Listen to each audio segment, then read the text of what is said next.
Hello दोस्तों, finally chicks आ चुका है अपना फरवरी की 7 तारीख को। ठीक है, आज फरवरी की 7 तारीख है, शाम को 6:30 बज रहे हैं। आज आपको इस वीडियो के माध्यम से बताना चाह रहा हूं कि अभी जो फरवरी के महीने में चिक्स डल रहा है अपना, कोई भी फार्म भाई चिक्स ले रहा है या लेना चाहता है या डल गया है, तो भाई मैं बताना चाहता हूँ कि पहले शुरुआती 24 घंटे के अंदर बच्चों को क्या मेडिसिन पिलाना है, कितना पानी पीना चाहिए बच्चे को, बाकी कितना दाना लगना चाहिए और कितना टेम्परेचर में रहना चाहिए। देखो, दाना पानी बच्चा तभी करेगा, अच्छा मोमेंट तभी दिखाएगा अपने को, अच्छा एक्टिविटी के साथ मोमेंट करेगा तब करेगा जब आपका टेम्परेचर अच्छा खासा रहेगा।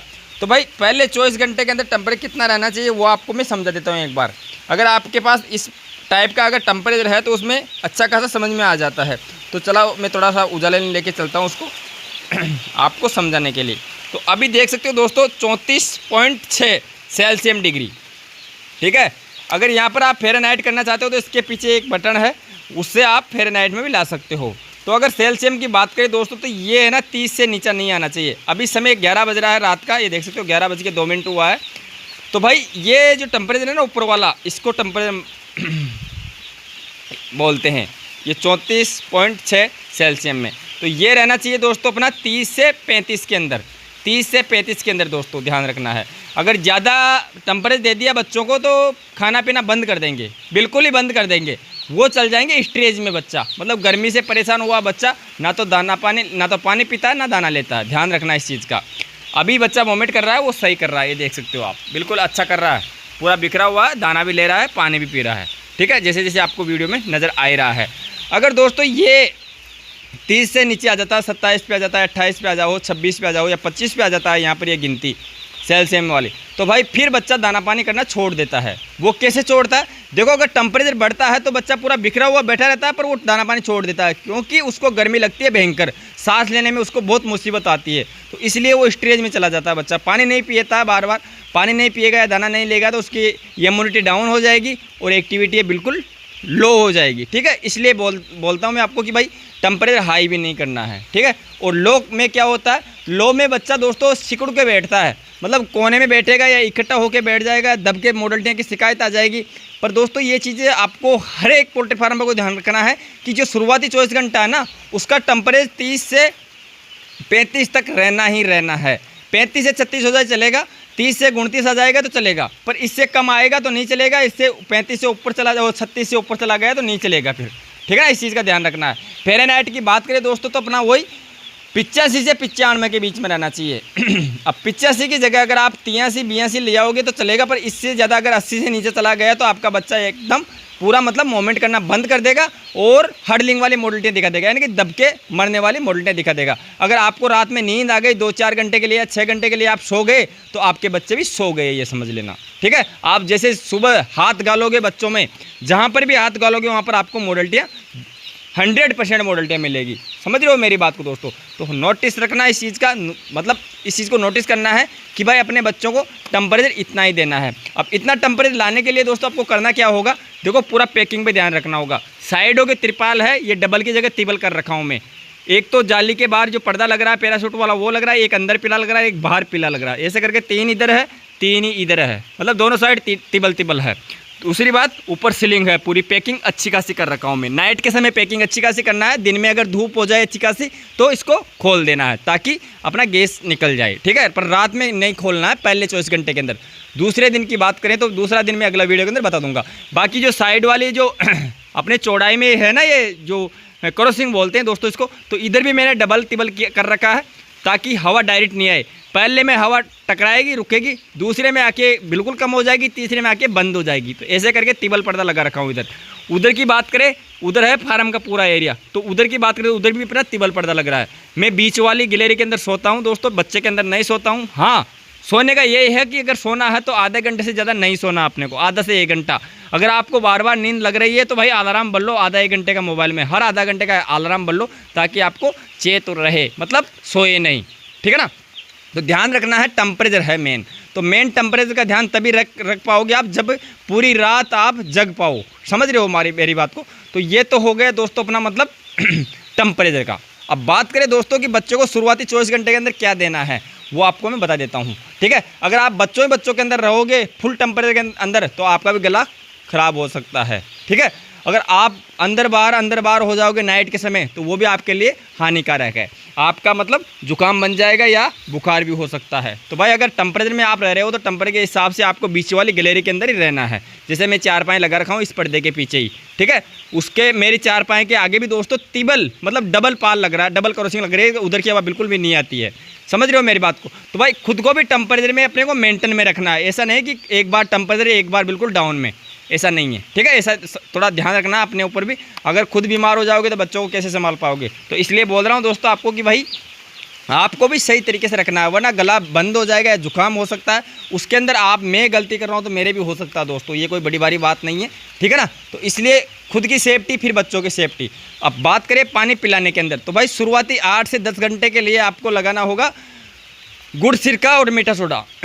सुन लिया आपने, गुड़, सिरका, मीठा सोडा। सिरका किसका लेना है? जामुन का सिरका लेना है, गुड़ लेना है, मीठा सोडा लेना है। कई फार्मर भाइयों को अगर सिरका अवेलेबल नहीं होता तो कोई दिक्कत नहीं है, आप गुड़ और आप जामुन का मीठा सोडा लगा सकते हो। मीठा सोडा कई फार्मर भाई बोलते हैं कि यार भैया कितना डोज में लेना चाहिए, तो आपको मैं बता देता हूँ दोस्तों, मीठा सोडा लेना है 10 ग्राम 1000 बच्चों के ऊपर, ठीक है। इससे ज़्यादा नहीं लेना है, और इससे ज़्यादा लेंगे तो नुकसान पहुंच जाएगा अपने बच्चों में, ठीक है। तो ये ध्यान रखना है। तो 10 ग्राम मीठा सोडा हो गया। गुड़ की बात करें तो 1000 बच्चों में दोस्तों 500 ग्राम, 400 ग्राम से 500 ग्राम की क्वांटिटी में लेना है, ठीक है। और अब बात करें सिरका की, तो दोस्तों अगर किसी फार्म भाई को सिरका अवेलेबल होता है तो अपने 1000 बच्चों में 50 ml सिरका लेना है, ठीक है। ये तो हो गई अपनी शुरुआती, जैसे बच्चे आते हैं उससे पहले ही लगा लेना होता है पानी बर्तनों में, ठीक है भाई। तो ये तो हो गया अपना 8 घंटे या 10 घंटे के बाद।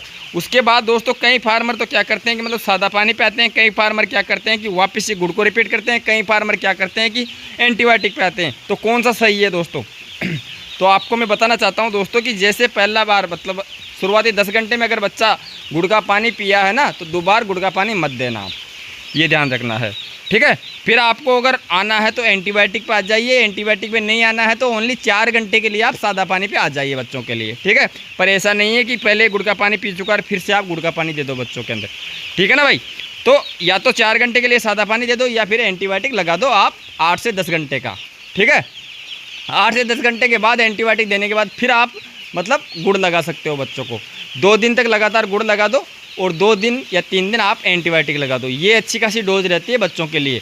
ज़्यादा अगर एंटीबायोटिक दोगे तो वो भी नुकसान पहुंचाता है, ठीक है। अगर ज़्यादा लगातार गुड़ पिलाएंगे तो वो भी बच्चों के लिए नुकसान पहुंचाता है। इसमें बीच बीच में आपको सादा पानी ज़रूर देना है। ऐसा नहीं है कि मतलब बच्चों को हमेशा गुड़ एंटीबायोटिक ऐसा नहीं है दोस्तों, कंटिन्यू ऐसा नहीं देना। बीच में सादा पानी का भी देना रहता है। उससे क्या होता है कि उसका स्वाद होता है वो चेंज होता रहता है, बच्चा पानी नहीं छोड़ता है, ठीक है।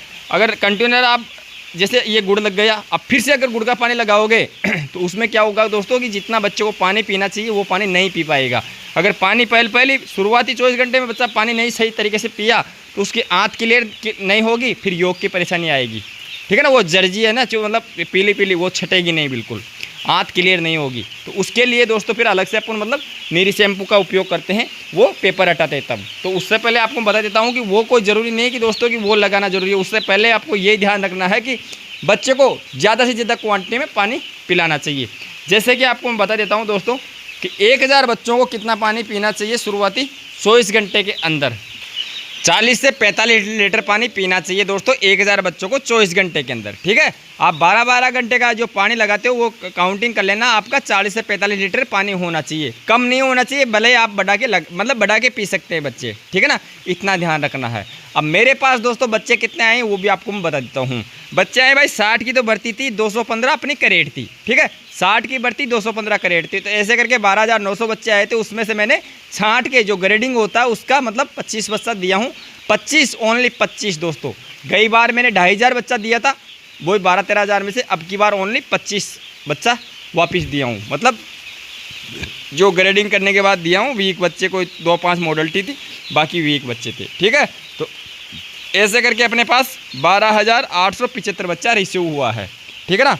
अब देख सकते हैं इसमें कितना टेम्परेचर आ रहा है अभी, वो 11 बजे 13 मिनट हो रही है, 32.7, ठीक है ना। इतना रखना है कि आपको 30 से नीचे नहीं आना है और 35 से ऊपर नहीं जाना है। इसके अंदर आप मोमेंट देख लो बच्चे का किस प्रकार से कर रहा है भाई, ठीक है ना। आपको बिल्कुल भी डिस्टर्ब करने की परेशानी नहीं आएगी, आपको ये सब नहीं लगेगा यार मैं बच्चों को डिस्टर्ब करूँ। आपको ज़रा सी आवाज़ करोगे कहीं भी तो बच्चा चमक के पूरा भग जाएगा। इस कंडीशन में रहता है टेम्परेचर अगर सही तरीके से रहता है तो भाई। तो इतना टेम्परेचर कब बनेगा, जब आपकी पैकिंग अच्छी खासी सही होगी। अब आप कई फार्मर भाई क्या करते हैं कि अभी इस समय पे जो ये बोल रहे हैं कि यार भैया फरवरी का महीना है, धूप भी गिर रही है, तो भाई हम है ना सीलिंग नहीं बनाएंगे। तो मैं सभी फार्म भाई को बताना चाहता हूँ कि ऐसी गलती मत करना। अगर सीलिंग नहीं बना पाओगे तो आपका टेम्परेचर नहीं बनेगा, बच्चा सही से मोमेंट नहीं करेगा। अगर शुरुआती 24 घंटे में बच्चा सही मोमेंट नहीं किया। और एक चीज़ और बता देता हूँ दोस्तों, कई फार्मर भाई मेरे को ये भी बोल रहे हैं कि यार भैया हम किस प्रकार से पोल्ट्री चलाते हैं। तो भाई आपको बता देता हूँ, जैसे बच्चा ये तो मेरे शाम को आया है, कई फार्मरों के अगर शाम को बच्चा आता तो वो निकालते नहीं है, सुबह दिन में निकालते हैं और वापस दिन छिपते ही शाम होते ही वापस उन्हीं बॉक्सों के अंदर डाल के रख के सो जाते हैं।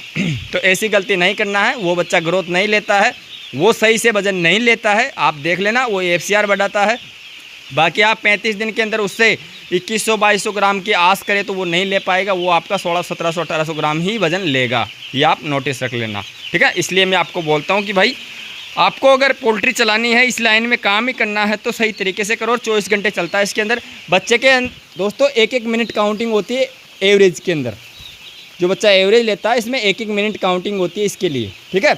अब दोस्तों आप देख सकते हो हर एक बच्चे की क्रॉप भरी रखी है, मतलब गला के अंदर आप लोग देख सकते हो कौन सा है बच्चा, उठा के देख लो भाई। ये बच्चा अपना बता रहा हूँ मैं 5:30 पौने 6 बजे उतारा था मैं, इसको 2 घंटे बाद दाना फीड दिया था और आप लोग देख लो गला, मतलब गले में दाना लग रहा है मेरे को। यानी कि आप हर एक बच्चे को चेक कर सकते हो, ठीक है। इसी प्रकार से आपको मैं बता रहा हूँ, देखो गले दिख रहा ना। और वैसे वीडियो के अंदर दिख ही रहा है ना बच्चे के गले, तो भाई क्रॉप में कितना दाना भर रखा है। तो ये आपको दिखना चाहिए। ये कब दिखेगा, जब अच्छा मोमेंट होगा तब, ठीक है भाई।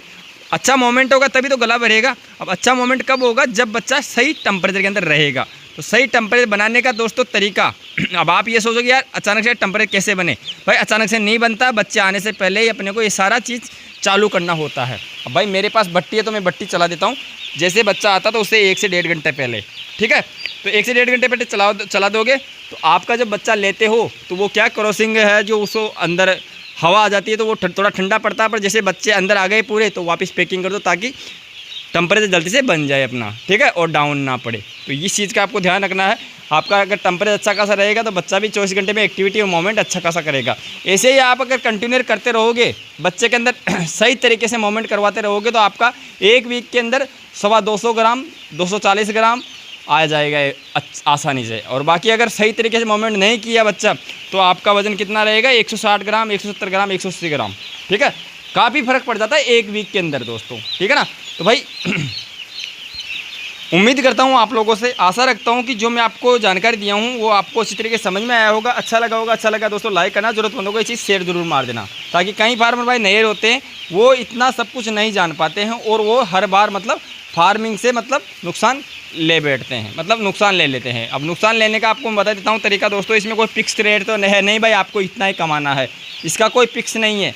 इसमें दोस्तों आपको 10 रुपये किलो को मिल सकते हैं, 8 भी मिल सकते हैं, 5 रुपये किलो को मिल सकते हैं, और भाई 13, 14, 15, 16 भी मिल सकते हैं पर केजी के हिसाब से, जो अगर आप कंपनी से कर रहे हो। और प्राइवेट कर रहे हो तो आपको पता ही होगा मंडी के हिसाब से चलता है, वो भी आपको कॉस्ट के ऊपर डिपेंड करता है कि आप दोस्तों 80 में तैयार कर रहे हो या 85 में कर रहे हो या 90 में कर रहे हो। फिर चलता है इसमें रेट, मंडी रेट।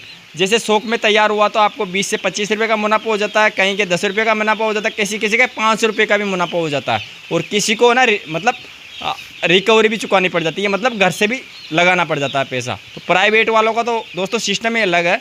अगर मिल जाए तो 25 रुपये किलो को मिल जाए, और नहीं मिले तो वापस भी हर जाना चुकाना पड़ता है। जैसे 90 रुपये में बच्चा तैयार हो रहा है और 85 की मंडी रेट चल रही है तो 5 रुपये घाटे में भी चला जाता है माल, ठीक है। तो ये तो कोई प्राइवेट वालों को कोई फिक्स नहीं है। कमाई अभी मतलब जैसे रेट 100 से ऊपर हो रही तो अच्छी खासी हो ही जाती है। जैसे कोई फार्म भाई के पास अगर 1000 बच्चे डाल रखा है तो लगभग 35, 40, 50, 60 हज़ार रुपये आसानी से वो कमा लेता है रेट के हिसाब से। बाकी मैनेजमेंट तो उसका रहता ही रहता है, मेहनत तो कहीं जाती नहीं है, ठीक है। तो भाई कर लेता हूं दोस्तों मैं इस वीडियो को यहीं एंड, मिलते हैं नेक्स्ट अगली जानकारी में। तब तक के लिए मेरे सभी किसान भाइयों को दिल से राम राम, जय हिंद, वंदे मातरम।